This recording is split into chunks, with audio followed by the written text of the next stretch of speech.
السلام علیکم۔ پیش خدمت ہے امرو اور پاگل جادوگر۔ جادوگروں سے جنگ میں امرو کا پلہ امیر حمزہ کی فوج میں سب سے زیادہ بھاری تھا۔ سینکڑوں جادوگروں کو وہ اپنی عیاری کے جال میں پھنسا کر موت کے منہ میں دھکیل چکا تھا۔ طلسم ہوشربا کے جادوگروں کی شکست کا اصل سبب امرو ہی تھا، کیونکہ وہ بھیس بدل کر دشمن کی فوجوں میں گھس جاتا اور مکاری سے ان کے جنگی منصوبوں کے بارے میں معلومات حاصل کر لیتا، جس سے دشمن کو بھاری جانی و مالی نقصان اٹھا کر میدان جنگ سے بھاگنا پڑتا۔ آج بھی سارا دن جنگ ہوتی رہی۔ شام کا اندھیرا پھیلنے لگا تو جنگ بند ہو گئی اور دونوں فوجیں اپنے اپنے پڑاؤ میں چلی گئیں۔ آج بھی افراسیاب کی فوج کو خاصا جانی اور مالی نقصان اٹھانا پڑا تھا۔ جادوگروں کی فوج کے سپہ سالار نے اپنے جنگی مشیروں اور فوجی جرنیلوں کو اپنے خیمے میں طلب کیا اور ان سے صلاح و مشورہ کرنے لگا۔ کافی دیر کی بحث کے بعد آخر یہ طے پایا کہ شہنشاہ افراسیاب کو حالات سے باخبر کرنا چاہیے۔ سپہ سالار جنگ نے ایک منتر پڑھ کر زمین پر پاؤں مارا تو فوراً ہی طلسمی پتلا نمودار ہوا اور سپہ سالار کے سامنے مؤدبانہ انداز میں جھک گیا۔ فوراً جا کر شہنشاہ کے حضور میرا سلام و پیغام پیش کرو، انہیں اطلاع دو کہ 3 دن سے ہم نے معمولی سی کامیابی بھی حاصل نہیں کی۔ اس کی بڑی وجہ امرو عیار ہے۔ وہ بھیس بدل کر ہمارے درمیان گھس آتا ہے اور ہمیں زبردست ذک پہنچاتا ہے۔ ہم ایک وقت میں یا تو جنگ کر سکتے ہیں یا امرو سے نبٹ سکتے ہیں۔ مہربانی فرما کر امرو کا کوئی علاج کیا جائے اور ہمیں اس سے نجات دلائی جائے، یا پھر کوئی ایسا جاسوس بھیجا جائے جو بر وقت امرو کو پہچان کر اسے ہلاک کر سکے۔ امرو کی موت کے بعد ہی ہم کامیاب ہو سکیں گے، سپہ سالار نے طلسمی پتلے سے کہا۔ طلسمی پتلا سپہ سالار کا پیغام سنتے ہی غائب ہو گیا۔ وہ لوگ اس کی واپسی کا انتظار کرنے لگے۔ چند منٹ بعد پتلا زمین سے برآمد ہوا۔ اس نے سلام کرنے کے بعد سپہ سالار کے ہاتھ میں ایک خط تھمایا اور خود غائب ہو گیا۔ سپہ سالار نے خط کھول کر پڑھا۔ وہ افراسیاب کی جانب سے تھا۔ وہ اونچی آواز میں خط پڑھنے لگا تاکہ باقی لوگ بھی سن لیں۔ طلسم ہوشربا کے شہنشاہ نے اسے لکھا تھا، تمہیں معلوم ہو کہ امرو کی عیاریوں سے شیطان بھی پناہ مانگتا ہے۔ اسے ہلاک کرنے کے لیے میں اپنا سب سے ذہین اور زبردست جاسوس چوچا جادوگر بھیج رہا ہوں۔ مجھے پوری امید ہے کہ چوچا جادوگر امرو کو ہلاک کر دے گا۔ اس سے تعاون کرنا تم سب کا فرض ہے اور اس کے کسی کام میں مداخلت نہ کی جائے، ورنہ معاف نہیں کیا جائے گا۔ وہ آج رات ہی کسی وقت وہاں پہنچ جائے گا۔ افراسیاب کا خط سن کر سب جرنیل مطمئن ہو گئے اور اپنے اپنے خیموں میں جا کر آرام کرنے لگے۔ آدھی رات کے وقت جادوگروں کے پڑاؤ میں آسمان سے ایک ہوائی تخت اترا اور اس پر سے ایک خوفناک شکل والا جادوگر نیچے اترا۔ اس جادوگر کے ہاتھ میں ایک کافی لمبا کوڑا تھا، جو دراصل ایک زندہ اور خوفناک سانپ تھا، جس کا دھڑ جادوگر نے اپنے بازو پر لپیٹ رکھا تھا۔ وہ بڑے غرور سے چلتا ہوا سپہ سالار جادوگر کے خیمے میں داخل ہو گیا۔ صبح جس وقت دونوں فوجیں اپنے اپنے پڑاؤ میں ناشتہ کر رہی تھیں، امرو بھیس بدل کر اپنے خیمے سے نکلا۔ وہ اس وقت ایک نوجوان اور خوبصورت لڑکی کے بہروپ میں تھا۔ وہ پیدل ہی اپنے پڑاؤ سے نکلا اور ایک لمبا چکر کاٹ کر دشمن کے عقب میں جا پہنچا۔ پڑاؤ کے عقبی سمت دشمن کے خانسامہ فوجی ناشتہ پکانے میں مصروف تھے۔ امرو کو دیکھ کر ان میں سے چند ایک کام کاج چھوڑ کر اس کے گرد جمع ہو گئے اور اس کی خوبصورتی کی تعریف کرنے لگے۔ ایک سپاہی تو اسے دیکھ کر دیوانہ سا ہو گیا۔ اے حسینہ، تو کون ہے اور اس طرف کیسے آ گئی ہے؟ سپاہی نے مسکراتے ہوئے کہا۔ تمیز سے بات کرو جوان، میں تمہارے سپہ سالار کی بھابھی نامراد جادوگرنی ہوں۔ کہاں ہے سپہ سالار کا خیمہ؟ مجھے اس سے ضروری ملنا ہے۔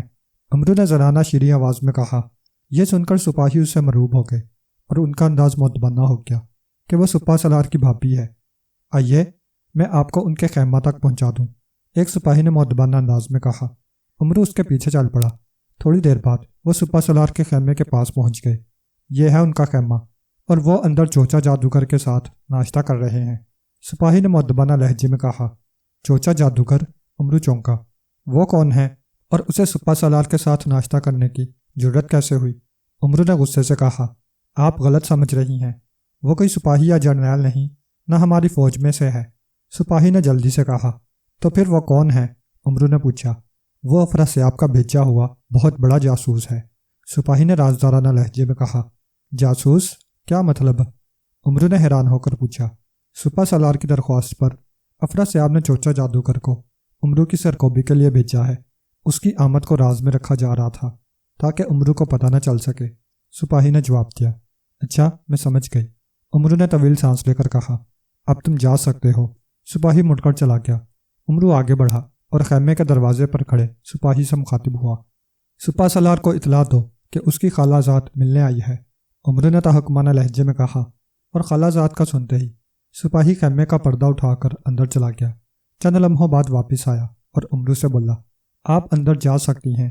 عمرو خیمے میں داخل ہوا اور دوسرے ہی لمحے چونک پڑا، کیونکہ خیمے میں صرف سپہ سالار بیٹھا تھا اور چوچا جادوگر غائب تھا، جبکہ میز پر رکھے 2 آدمیوں کے کھانے کے برتن ظاہر کر رہے تھے کہ چوچا جادوگر کچھ دیر پہلے وہاں موجود تھا۔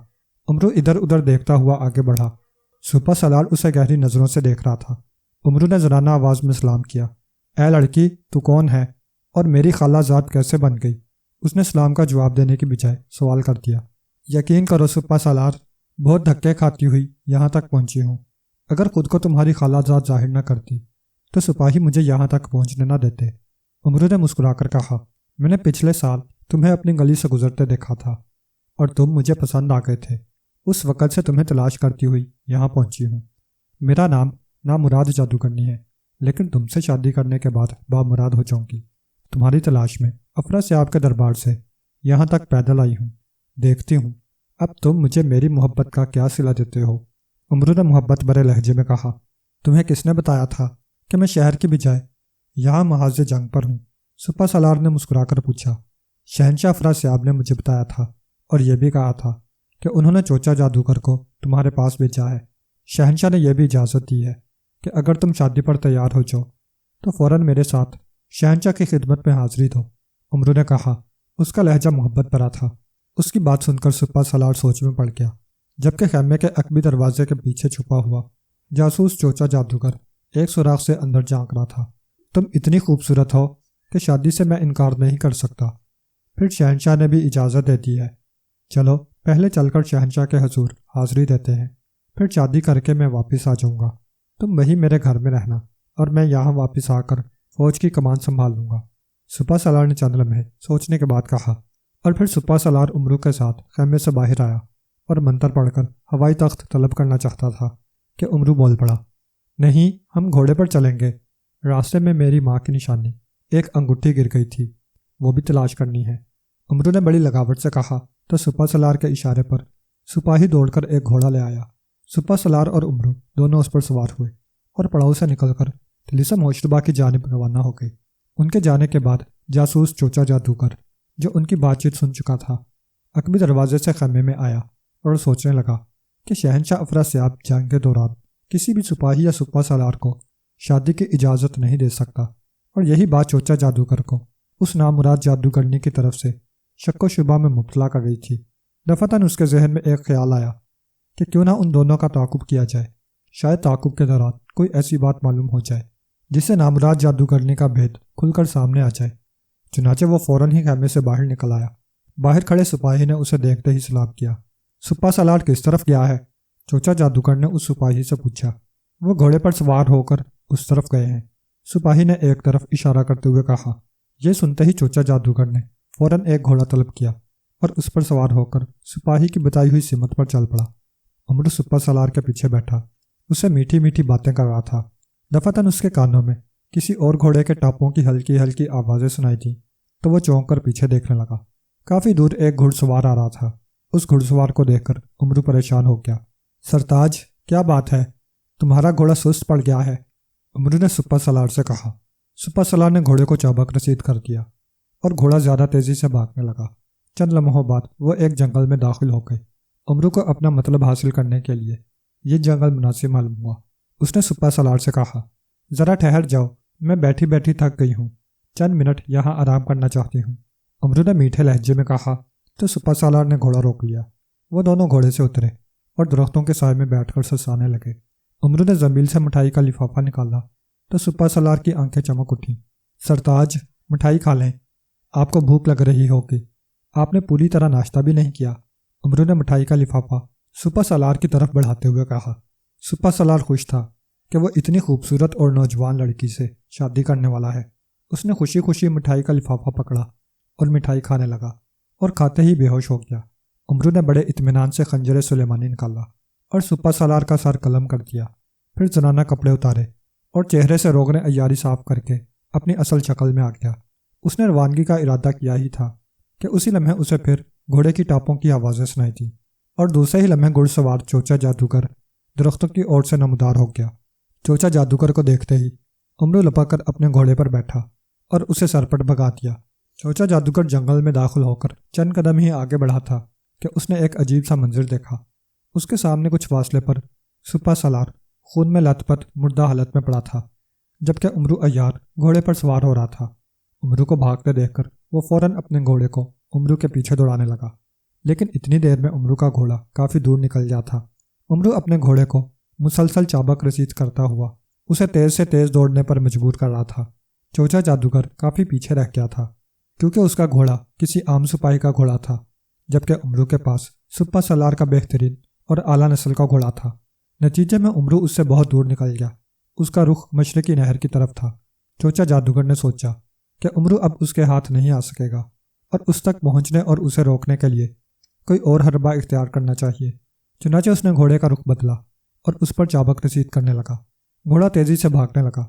امرو نے اسے اپنے تعاقب میں نہ دیکھا تو گھوڑے کی رفتار سست کر دی، لیکن وہ اس بات سے بے خبر تھا کہ جاسوس چوچا جادوگر اسے گھیرنے کے لیے کوئی چال چل رہا تھا۔ کچھ دیر بعد وہ نہر کے قریب جا پہنچا۔ نہر کافی گہری معلوم ہوتی تھی۔ امرو نے اسے گھوڑے سمیت پار کرنا تھا، چنانچہ اس نے نہر سے کچھ پیچھے ہٹ کر اچانک گھوڑے کو زور سے چابک رسید کیا۔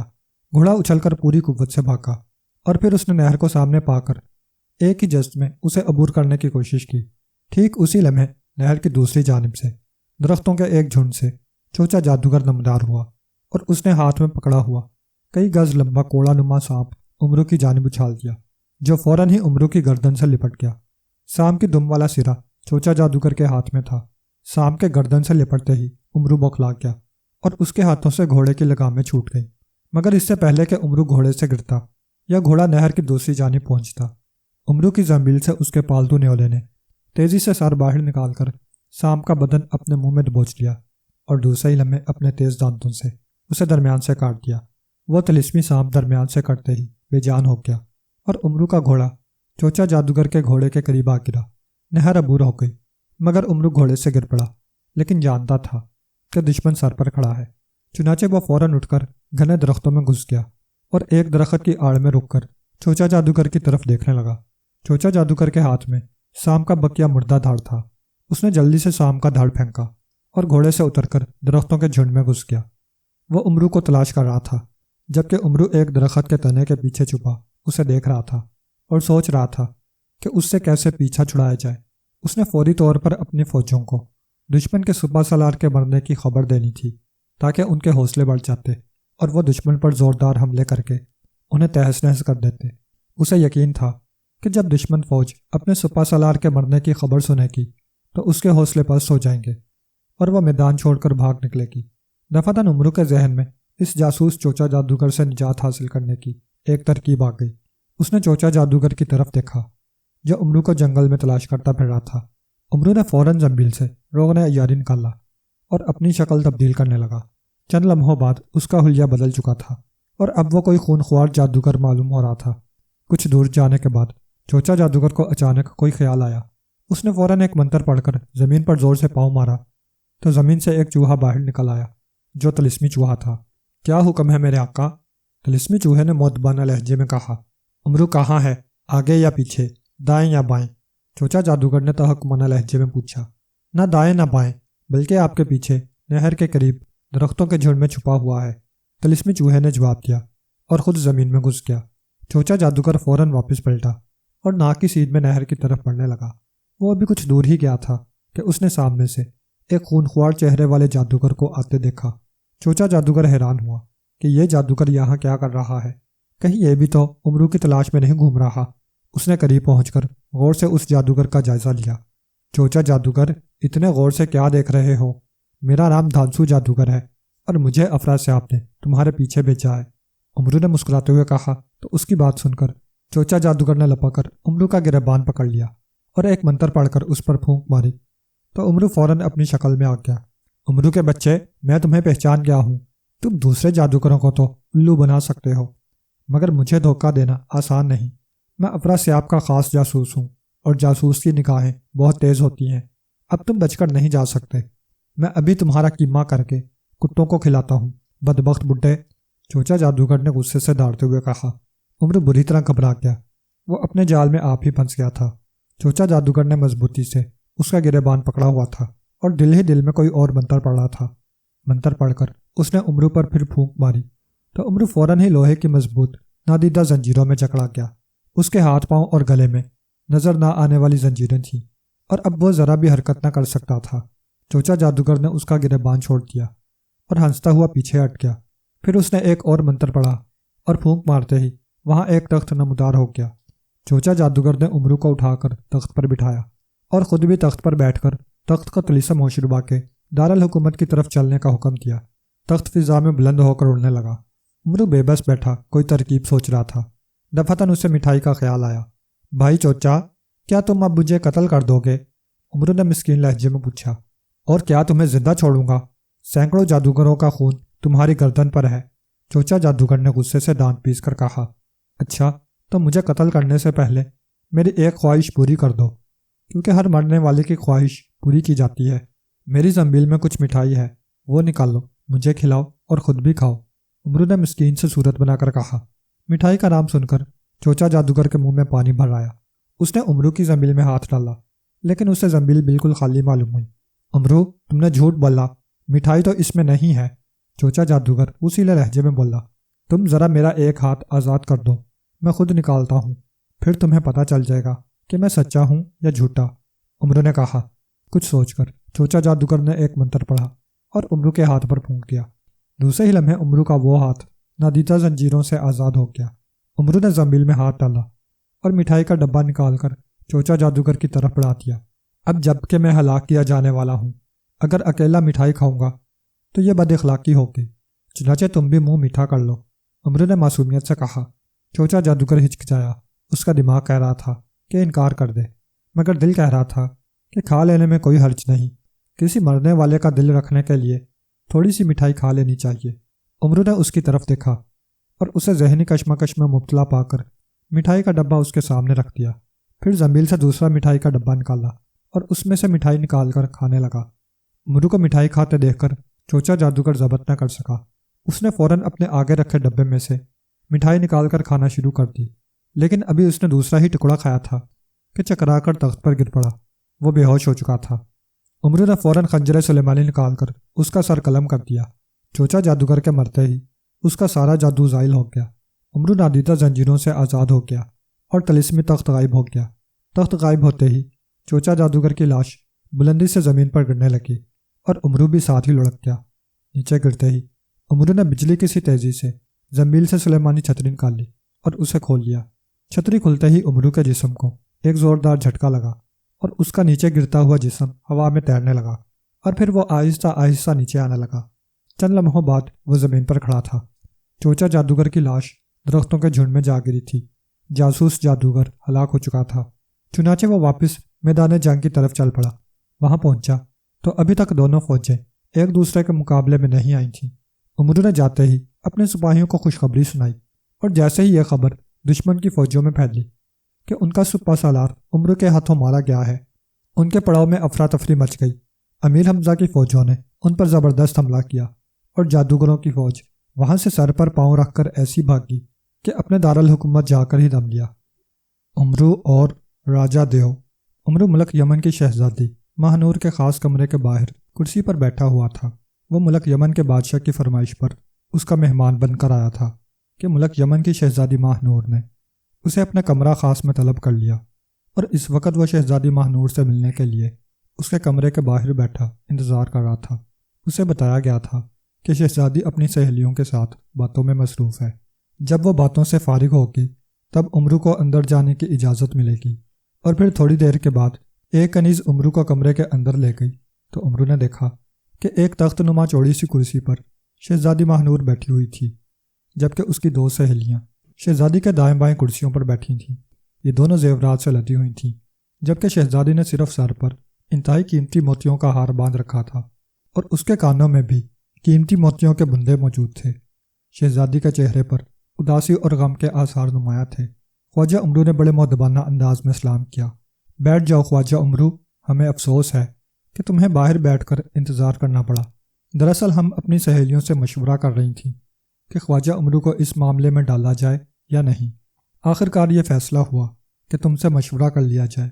شہزادی نے کہا، آپ حکم دیجئے شہزادی حضور۔ امرو نے انتہائی مؤدبانہ لہجے میں کہا، خواجہ امرو، ہم نے ایک بزرگ کی منت کر کے کوکاف سے ایک دیو کو بلا کر اپنا غلام بنا لیا ہے۔ اس دیو کا نام بھی ہم نے غلام دیو رکھا ہوا ہے۔ غلام دیو نہ صرف ہماری حفاظت کرتا ہے بلکہ ہمارے دشمنوں کو بھی سزا دیتا ہے اور ہمارا ہر کام کرتا ہے۔ لیکن چند دن ہوئے ہمارے غلام دیو سے ملنے اس کا ایک دوست دیو آیا اور اس نے اسے بتایا کہ پرستان کے بادشاہ کا خاص محافظ دیو، جسے راجہ دیو کہا جاتا ہے، اس نے پرستان کے بادشاہ سے اجازت لے لی ہے کہ وہ ہمیں اٹھا کر پرستان لے جائے اور ہم سے جبراً شادی کر لے۔ یہ راجہ دیو بے حد طاقتور ہے اور ہمارا غلام دیو اس کا مقابلہ نہیں کر سکتا، اس لیے اس نے ہم سے درخواست کی ہے کہ کسی ایسے آدمی کو مقابلے پر لایا جائے جو اس راجہ دیو کا خاتمہ کر سکے۔ ہم نے ملک یمن کے سب بہادروں سے بات کی لیکن کوئی بھی دیو سے مقابلہ کرنے پر تیار نہیں ہوا۔ اسی دوران ہمیں معلوم ہوا کہ خواجہ امرو ہمارے مہمان بنے ہیں۔ ہم نے خواجہ امرو کی عقل مندی اور بہادری کی بے حد تعریف سن رکھی تھی، اس لیے ہم نے تمہیں بلا لیا۔ اب تم بتاؤ کہ کیا تم اس راجہ دیو سے مقابلہ کرنے کے لیے تیار ہو؟ شہزادی ماہنور نے تفصیل بتاتے ہوئے کہا، بالکل شہزادی حضور، میں اس سے فوری مقابلہ کروں گا۔ لیکن امرو نے کہا تو شہزادی اور اس کی سہیلیاں دونوں امرو کے اس لفظ پر چونک پڑیں۔ لیکن کیا؟ شہزادی نے چونک کر پوچھا، شہزادی حضور، مجھے کیا انعام ملے گا؟ امرو نے کہا تو شہزادی بے اختیار ہنس پڑی، ہمیں معلوم ہے خواجہ امرو کہ بغیر انعام کے تم کوئی کام نہیں کرتے۔ ہم تمہیں 10,000 تھیلیاں سونے کی اشرفیوں سے بھری انعام میں دیں گی، یہ ہمارا وعدہ ہے۔ شہزادی نے کہا، بے حد شکریہ، اس انعام کی خاطر میں اس راجہ دیو تو کیا، اس کے 10 ماتحت دیووں کا بھی خاتمہ کرنے کے لیے تیار ہوں، لیکن نیک شگونی کے لیے مجھے پیشگی انعام بھی ملنا ضروری ہوتا ہے۔ امرو نے کہا تو شہزادی نے اس بات میں سر ہلا دیا اور ہاتھ بڑھا کر اس نے اپنے پیچھے فرش پر پڑی ہوئی ایک بڑی سی تھیلی اٹھائی اور امرو کی طرف بڑھا دی۔ اس تھیلی میں انتہائی قیمتی ہیرے جواہرات بھرے ہوئے ہیں، یہ تمہارا پیشگی انعام ہے۔